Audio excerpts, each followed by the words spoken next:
নমস্কার, সবাইকে দত্তবাড়ি কিচেনে স্বাগতম।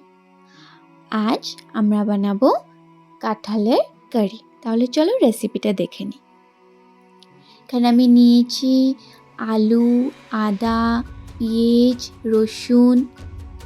এখন আমরা কাঁঠালটাকে কাটবো, তো তার জন্য মাস্টার্ড অয়েল বা সরষের তেল লাগিয়ে নিয়েছি হাতে, আর আমার দাওতেও লাগিয়ে নিয়েছি।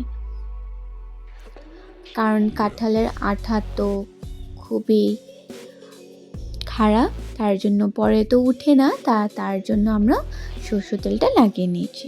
এখন কাঁঠালটা এইভাবে করে কেটে নিয়েছি। কাঁঠালটা অনেক শক্ত ছিল। এটা এখানে একটু আঠাটি পড়তে দিয়েছি, তারপর দিয়ে কাঁঠালটাকে কুচি কুচি করে কেটে নিয়েছি। যেভাবে আমরা আলু কাটি সবজিতে, ওইভাবে করে কেটে নিয়েছি। কাঁঠালটি কাটার পরে আমরা মরিচ, পেঁয়াজ আর রসুনকে আমরা পেস্ট বানিয়ে নিই। এখন কড়াইতে নিয়েছি তেল, সরষের তেলই নেবে। তারপর দিয়ে আলু যেটা আমি কেটে রেখেছিলাম সেটা হলদি দিয়ে ভেজে নেব। তাকে আমরা গোল্ডেন ফ্রাই করব। এখন একটা সাইডে একটা বাটিতে আমরা কয়েকটি মশলা নেব। এটা হলো চিকেন মশলা,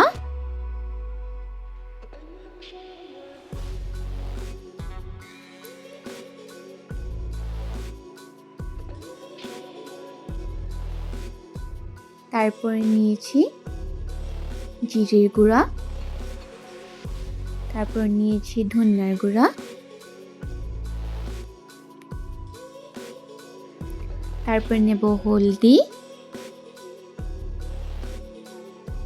আর এখানে নিয়েছি কালি মির্চের পাউডার।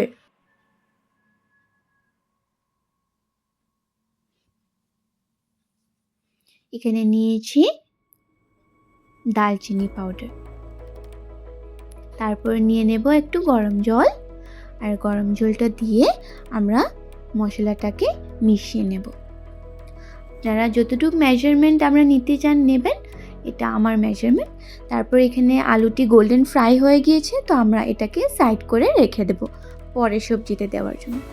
এখানে নিয়েছি তেজপাতা, মরিচ, তারপর নেব একটা দালচিনি, আর নেব ইলাইচি,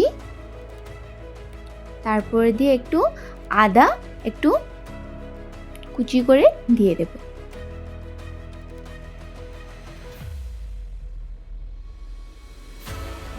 তারপর পেঁয়াজ দেব। তারপর এটি সবটিকে আমরা ভেজে নেব গোল্ডেন ব্রাউন অবধি। তারপর আমরা যেটা মশলা বানিয়েছি এটা আমরা এখানে ঢেলে দেব, আর যেটা আমরা মিক্সিতে বানিয়েছিলাম সেটাকেও আমরা এখানে অ্যাড করে দেব। আর অ্যাড করার পরে এটাকে ভালোভাবে ফ্রাই করব। ফ্রাই করতে হবে, না হলে কাঁচা একটা স্মেল আসবে, তার জন্য আমরা এরকমভাবে ফ্রাই করে নিই।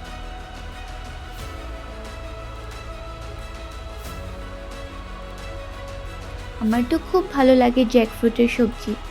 তোমাদের কীরকম লাগে বলবে। তোমরা যদি বানাতে কোনোদিনও যদি বানাওনি, তাহলে আমার রেসিপিটা দেখে বানিয়ে নেবে। এখানে আমি সবজিটাকে ঢেকে দিয়েছিলাম, এখন একটু নাড়িয়ে নেব ভালো করে, তারপর দিয়ে জল ঢেলে দেব। ফ্রাই করতে হবে আগে ভালো করে, তারপরে দিয়ে জল ঢালবো।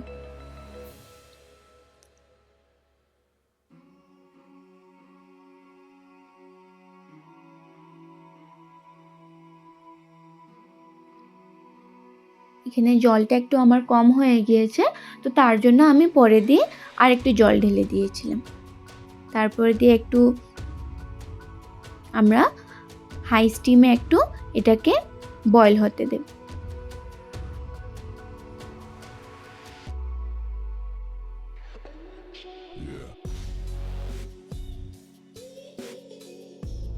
তো আমাদের কারি এখানে হয়ে গিয়েছে। তারা ট্রাই করে বলবে যে আপনাদের কীরকম লেগেছে। আমাদের তো খুবই ভালো লাগে। আরও রেসিপি জানার জন্য আমাকে সাবস্ক্রাইব আর লাইক করবে। Thank you.